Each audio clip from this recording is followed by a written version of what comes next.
تشكيل برشلونه بعد صفقات صيف 2025 طبيعي هيكون اقوى واتقل من الموسم الحالي بكتير. دي حاجه اكيد هيسعى لها بقوه هانز فليك على امل يقدر في الموسم الجديد يحقق الثلاثيه اللي بيحلم بيها كل مشجع لبرشلونه، الدوري والكاس ودوري الابطال. الثلاثيه اللي كان خلاص هيحققها في الموسم الحالي، لكن للاسف وقعت في النهايه بطوله دوري ابطال اوروبا. وكان السبب رقم واحد الواضح للجميع ان في نقص في سكواد الفريق، حتى لو مش على مستوى التشكيله الاساسيه بنسبه كبيره، لكن السكواد اثر كتير. في حلقه النهارده هنتكلم عن صفقات برشلونه في صيف 2025، مين هي اللاعيبه اللي متوقع ان يتعاقد معاها، ويا ترى شكل تشكيل الفريق ممكن يكون ايه في النهايه. لا خد بالك، مش بس التشكيله الاساسيه بالنسبه للفريق، لا كمان تشكيله الاحتياطي. يعني النهارده هنعمل مع بعض تشكيلتين مش تشكيله واحده، وده لان هانز فليك بيسعى مش بس انه يدعم التشكيل الاساسي، لا هو التشكيل الاساسي مكتمل بنسبه 80% تقريبا، لكنه محتاج على الدكه لكل لاعب بديل، لان ده اللي بيفرق في الامتار الاخيره من كل موسم، تكون البطل او الوصيف او تخرج من الامتار الاخيره. فتعالى من غير اي مقدمات ندخل في التفاصيل على طول. واول حاجه نبدا بيها ايه؟ زي ما اتعودنا مركز نبدا مع حراسه المرمى.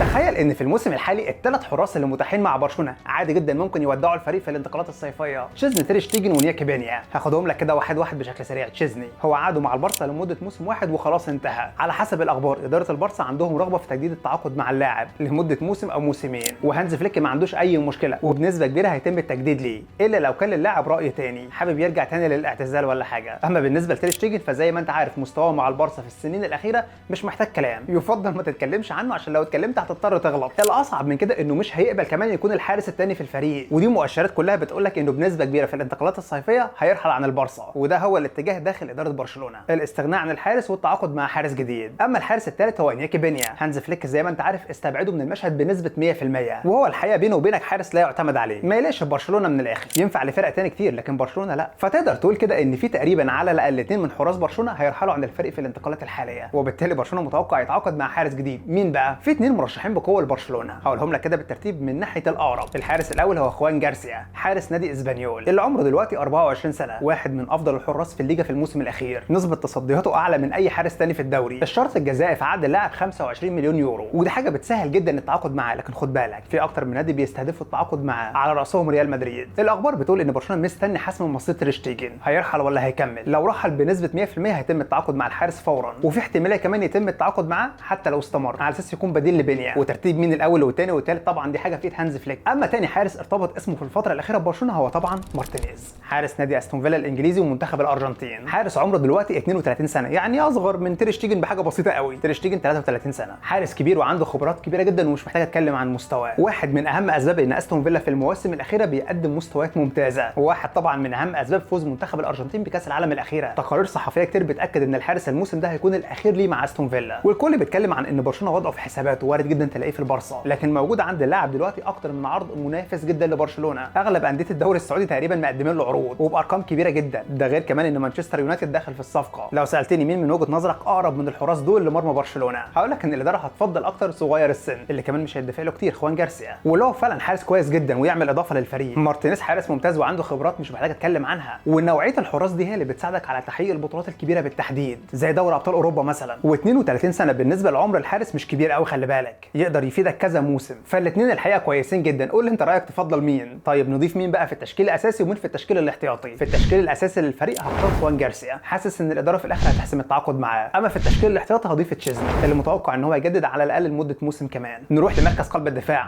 في اثنين طبعا اساسيين حاجزين مكانهم بنسبه 100%. الاول طبعا هو مارتينيز، والثاني صاحب ال 18 سنه كوبارسي. هانز فليك بيثق فيهم ثقه كبيره جدا، ودول مش هيتغيروا في الموسم اللي جاي الا لو حد فيهم مستواه اتغير، لكن في العادي دول هيبدا بيهم الموسم بغض النظر عن اي تعاقدات هتحصل. لكن في اكتر من لاعب من لاعبين قلب الدفاع متوقع رحيله، على راسهم اروخو. اكتر من نادي مقدم للاعب عرض رسمي، منهم بايرن ميونخ، يوفنتوس، ومانشستر يونايتد. موجود شرط جزائي في عقد اللاعب 70 مليون يورو. لاعب دلوقتي ملوش مكان في التشكيل الاساسي بالنسبه لهانز فليك، والحقيقه ان حجم الثقه فيه من الجهاز الفني ومن الجماهير ما بقتش كبيره زي الاول. عنده اخطاء كتير ساذجه جدا، رغم ان الكل عارف ان هو كواليتي كويس، مدافع من افضل المدافعين في العالم خلي بالك، لكن اخطائه ساذجه ومستفزه، وطريقه اللعب بتاعت هانز فليك ما تناسبوش قوي الحقيقه، فاحتماليه خروجه كبيره اكتر من اي وقت فات. ده غير ان خروجه هيساعد برشلونه على التعاقدات الجديده، ودي نقطه بتبص عليها بشكل قوي جدا الاداره. المبلغ اللي هيجي من وراه هيساعد جدا في التعاقد مع لاعب جديد. طيب مين اللاعيبه اللي في مركز قلب الدفاع اللي ممكن تعوض رحيله واللي الاداره بتفكر فيهم طبعا والاخبار بتتكلم عنهم؟ اهم لاعب بنتكلم عنه هو جوناثان تاه، مدافع نادي ليفركوزن الالماني، اللاعب اللي هيكون حر ومتاح بالمجان في الانتقالات الصيفيه، ودي اكتر حاجه بتخلي اداره البارسا بتفكر فيه. لكن برضه في اكتر من نادي عندهم رغبه في التعاقد معاه، منهم بايرن ميونخ الالماني. برشلونه لو حسم التعاقد معاه هيكون ضرب عصفورين بحجر واحد في حاله بيع اروخو، خد مبلغ كويس جدا من ورا اروخو وما دفعش اي حاجه في تعويضه، ونزل كمان لمرتب اقل في الوقت اللي كده كده هانز فليك مش بيعتمد عليه كاساسي. طيب نضيف مين بقى في التشكيل الاحتياطي بالنسبه لبرشلونه؟ جوناثان تاه اللي هيكون واحد من الصفقات الجديده لو تم، زائد كمان كريستنسن اللي بيثق فيه جدا هانز فليك، واللي بنسبه كبيره في الموسم اللي جاي هيكون له دور كبير مع الفريق ده لو ما تمش بيعه يعني، لان زي ما انت عارف يا صاحبي اداره البارسا ممكن تبيع اي حد، المهم يجيب فلوس حلوه تساعد على الصفقات الجديده. عايز اقول لك ان في 3 أو 4 لعيبه بالكتير قوي من لعيبه برشلونه كلهم هم اللي دول خارج نطاق البيع، باقي الفرقه عادي جدا ممكن تلاقي اي حد مشي فجاه. طيب تعالى نروح لمركز الظهير الايمن، مش محتاجين نتكلم كتير مين هيكون موجود في التشكيل الاساسي. كوندي طبعا اللاعب اللي قدم موسم استثنائي، للاسف الاصابه حرمتنا منه في الامتار الاخيره من عمر الموسم، وجوده كان يفرق كتير، لكن الكلام طول الموسم كان عن مين يكون البديل، مفيش بديل، علشان كده حتى هو ما ريحش كتير. لكن في الامتار الاخيره هانز فليك بدا يعتمد اكتر على إيريك جارسيا، لاعب قلب الدفاع ولاعب خط الوسط اللي اعتمد عليه برده كظهير، والحقيقه بسبب ان هو في الامتار الاخيره ظهر بشكل كويس جدا، بشكل كويس يسمح له يكون بديل. لا الاداره ولا هانز فليك بيفكروا دلوقتي في التعاقد مع ظهير بديل، علشان كده هنضيف في التشكيل البديل إيريك جارسيا، اللاعب اللي بقى جوكر بالنسبه لهانز فليك، يعتمد عليه في خط الوسط ماشي، يعتمد عليه في مركز قلب الدفاع لما يكون في غيابات مفيش مشكله، والحقيقه ان هو بيأدي وبيظهر بشكل كويس في كل المراكز، بيسد لك خانه ما تحسش ان هنا في مشكله عندنا النهارده، لا ما بيعملش اضافه كبيره لكن مش بيحسسك ان في مشكله ابدا. تعال نروح لمركز الظهير الايسر، الاساسي هو بالدي مفيش كلام، وبنسبه كبيره برده هانز فليك هيعتمد عليه في الموسم اللي جاي كاساسي، لكن مين البديل؟ مفيش بديل، البديل اللي كان بيعتمد عليه هانز فليك جيرارد مارتن، وده زي ما انت عارف مستواه ما يجيبش حتى 50% من مستوى بالدي، عشان كده كل ما بيغيب بالدي بيعمل لنا مشكله. طيب مين ممكن يدعم بيه هنا برشلونه؟ على حسب الاخبار الاقرب هو جيريمالدو، اللاعب اللي عمره 29 سنه، على حسب ترانسفير ماركت نسبه اتمام الصفقه دي تتخطى 60%، ده توقعات النهارده، انت عارف التوقعات دي بتتغير، لكن النسبه دي بتقول لك قد ايه الاخبار بتتكلم ان ممكن الصفقه تتم. اللاعب قيمته التسويقيه 40 مليون يورو، جيريمالدو طبعا هو واحد من افضل الاظهره في العالم، لاعب في كل موسم دايما بيساهم في عدد كبير من الاهداف، والحقيقه لو كان موجود في برشلونه فلما يغيب بالدي مش هتحس بغيابه ابدا، بالعكس ده هيكون منافس ومنافس قوي جدا على انه يكون الاساسي، وصدقني مش بعيد يكون اساسي على حساب بالدي. صفقه شخصيا اتمنى ان هي تتم لانها هتسد ثغره مهمه جدا في الفريق، فهضيفه في التشكيله البديله. نروح للاعبين خط الوسط الاساسيين في الموسم الحالي، اول لاعب هو بدري، افضل لاعب خط وسط في الموسم الاخير، مفيش جدال ولا منافسه مع اي لاعب تاني، بعيد ده في حته لوحده وبعيد عن كل لاعيبه خط الوسط، لاعب عمل موسم استثنائي، اللاعب اللي جنبه كان دايما بيتغير، لكن في الفتره الاخيره من الموسم كان بيعتمد هانز فليك بشكل مستمر على ديونج، لاعب اعاده للحياه من تاني. ديونج على فكره عنده عروض كتير جدا، هو وارد جدا فجاه تلاقيه مشي من الفريق، لكن هانز فليك متمسك بيه وشايفه لاعب مثالي للمنظومه، فانه يفرط فيه مش هيكون بالسهل ابدا، لازم يكون التفريط فيه في مقابل في لاعب كبير جدا هيتم التعاقد معاه، على فكره مش ضروري في نفس المركز لكن في مركز ثاني، لكن لاعب بقيمه ماليه كبيره هتبيع ديونج علشان تجيبه، وفي الغالب صدقني مش هيحصل. هانز فليك هيحاول يحافظ بقدر الامكان على التشكيله اللي نجح بيها، التغييرات هتكون في اضيق الحدود، تكمله نواقص وتكمله تشكيله بديله، لما يغيب فلان مين هيلعب، لكن مش هيدمر التشكيله. طيب مين هيكونوا في التشكيله البديله؟ هل في صفقات هنا؟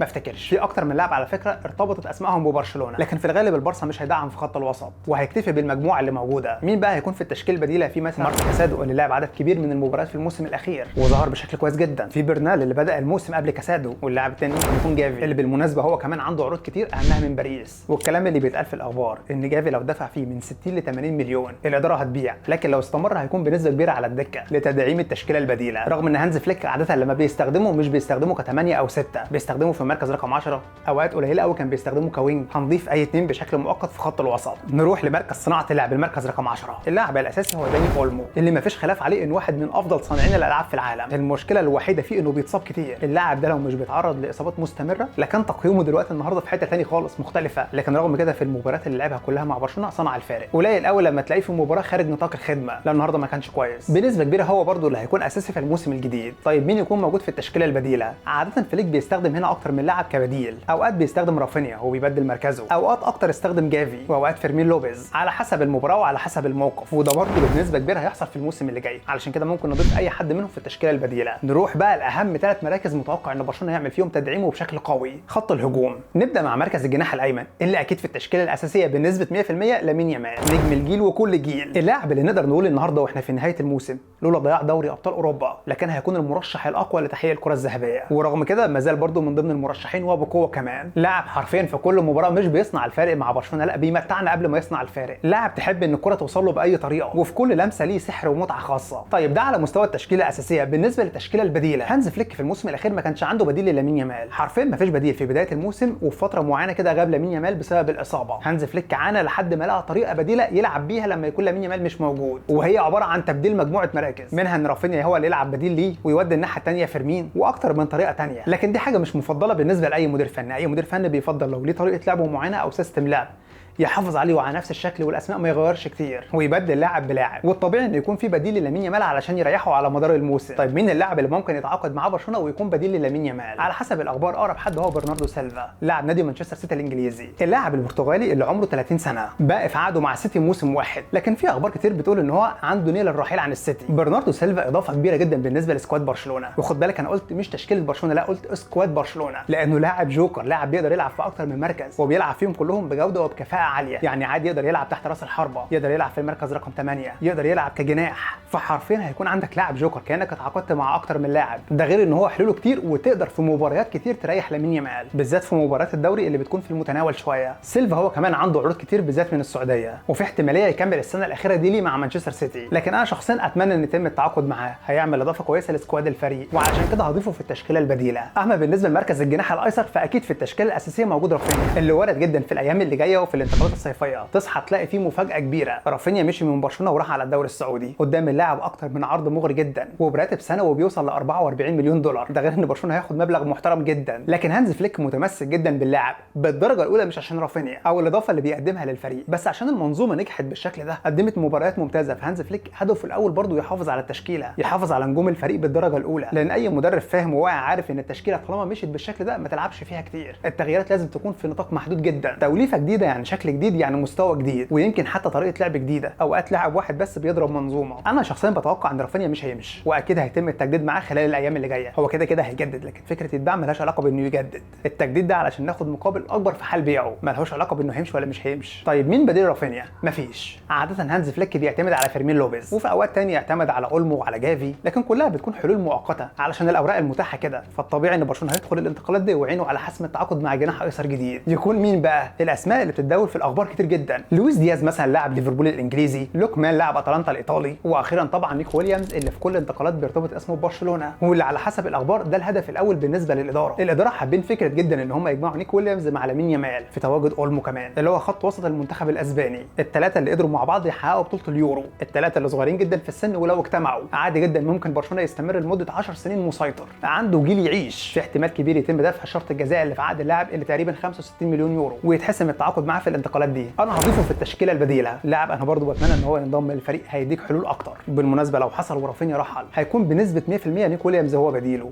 هيتم التعاقد معاه فورا، النسبه هتقل اكيد كتير جدا لو رافينيا لسه مكمل، لان الاولويه وقتها هتكون لراس حربه جديد للفريق. زي ما انت عارف في الموسم الاخير برشلونه بيعتمد على ليفاندوسكي، المهاجم اللي بيقدم مستوى كويس جدا وبيسجل اهداف بعدد كويس جدا، بالنظر لانه لاعب كبير في السن، بالنظر لانه افضل الخيارات المتاحه فهو ممتاز، لكن من ناحيه ثانيه برشلونه يستاهل مهاجم افضل من كده، يكون اصغر من كده في السن وكمان هداف بيستغل الفرص اللي بتجيله بشكل افضل. مشكله ليفا ان هو بيضيع فرص كتير جدا بشكل مبالغ فيه، وفي اوقات بتبقى حاسمه، انت خلاص محتاج في نصف نهائي دوري ابطال اوروبا انك المهاجم ينقذك، كوره جات له عرضيه خلصها بدماغه، كوره جات له على الارض يسدد ويخلص، يعمل حاجه جديده فيها ابداع في الماتشات دي. للاسف ليفا مش بيعمل الحته دي ابدا، وعلشان كده الاداره دلوقتي بتفكر وبشكل جد جدا في التعاقد مع مهاجم جديد. في 2 مهاجمين ارتبط اسمهم ببرشلونه بشكل غير طبيعي في الايام الاخيره، اول لاعب والاقرب طبعا هو جيوكريس، لاعب نادي سبورتنج لشبونه البرتغالي اللي عمره 26 سنه، في شرط جزاء في عقد اللاعب ب 65 مليون يورو. الاخبار بتقول ان برشلونه هيدفع قيمه الشرط الجزاء ويتم التعاقد مع اللاعب في الانتقالات اللي جايه، ونسبه حسم الصفقه كبيره جدا. جيوكريس هو واحد من افضل المهاجمين دلوقتي في العالم، ماكينه اهداف حرفيا، متصدر حاليا الحذاء الذهبي كاكتر لاعب سجل اهداف في دوريات اوروبا، هو كده كده هيفضل اكتر لاعب سجل في الدوريات الاوروبيه، بس الفرق طبعا لان انت عارف في الدوريات الخمسه الكبرى الهدف بنقطتين والهدف في الدوري البرتغالي بنقطه ونص، فوارد جدا حد يعديه في الايام اللي جايه. صلاح عنده فرصه. الاهم اللي عايز اقوله لك ان هو لاعب ارقامه مبهره، اكيد انت عارفه كويس مش محتاج اكلمك عنه، وهو هدف برضه الانديه كتير جدا. اما تاني لاعب ارتبط اسمه برشلونه هو الارجنتيني جوليان الفاريز، لاعب نادي اتلتيكو مدريد الاسباني، لاعب في الموسم الحالي بيقدم مستوى استثنائي على المستوى الفردي، يمكن كمان فريقه ما ساعدوش ان هو يقدم مستوى افضل من كده. انا عايزك تتخيل كده معايا لو جوليان الفاريز ده هو مهاجم نادي برشلونه مع المجموعه اللي موجوده دي، الفاريز حرفيا مع نادي اتلتيكو مدريد بيسجل من فرص شبه معدومه، مش موجوده، نسبه تسجيل الهدف بتبقى قليله جدا ومع ذلك بيسجل. حرفيا اتلتيكو مدريد في الموسم الاخير لو قدر يقدم حاجه تذكر، لو ظهر بشكل كويس وفي وقت من الاوقات كنت تحس ان هو منافس بسبب رقم 1 الفاريز مش اي حاجه ثانيه. على حسب ترانسفير ماركت نسبه تعاقد برشلونه مع الفاريز 74%، ودي نسبه كبيره جدا، بتقول لك قد ايه الاخبار دلوقتي رابطه اسمه برشلونه. مشكله التعاقد مع الفاريز هي المقابل المادي، لان هيدفع فيه على الاقل 90 مليون يورو، وده رقم كبير جدا بالنسبه لخزينه برشلونه حاليا. وين حد يسالني سؤال مهم جدا، طب هو برشلونه اساسا هيجيب فلوس منين للصفقات دي اللي قبل حتى حتى الفاريز. هقول لك ان اداره برشلونه في الانتقالات الحاليه بتعتمد على حاجه واحده بالدرجه الاولى، انا هبيع كتير، هستغنى عن عدد من اللعيبه المهمين، اللعيبه اللي تجيب فلوس لكن في نفس الوقت ما هماش في التشكيله الاساسيه، وعادي ممكن اطلع واحد من التشكيله الاساسيه لو هجيب لاعب بديل قوي. فهتلاقي لعيبه بتتباع مثلا زي اروخو بيجيب فلوس، ديونج وارد جدا يتباع هيجيب فلوس كويسه جدا، ده غير مثلا تير شتيجن، انياكي بينيا، لونجليه، انسو فاتي، ليفاندوسكي اللي وارد جدا برضه يتباع. في لعيبه منهم مش هتجيب فلوس كتير لكن هيجمعوا مع بعض، يقدر برشلونه في الاخر يجمع مبلغ محترم جدا يعمل بيه تعاقدات جديده. وهرجع اقول لك ان اكيد برشلونه مش هيتعاقد مع العدد ده كله من اللعيبه، التعاقدات هتكون مع 2 أو 3 بحد اقصى، لكن هيكون في تفضيل مين على حساب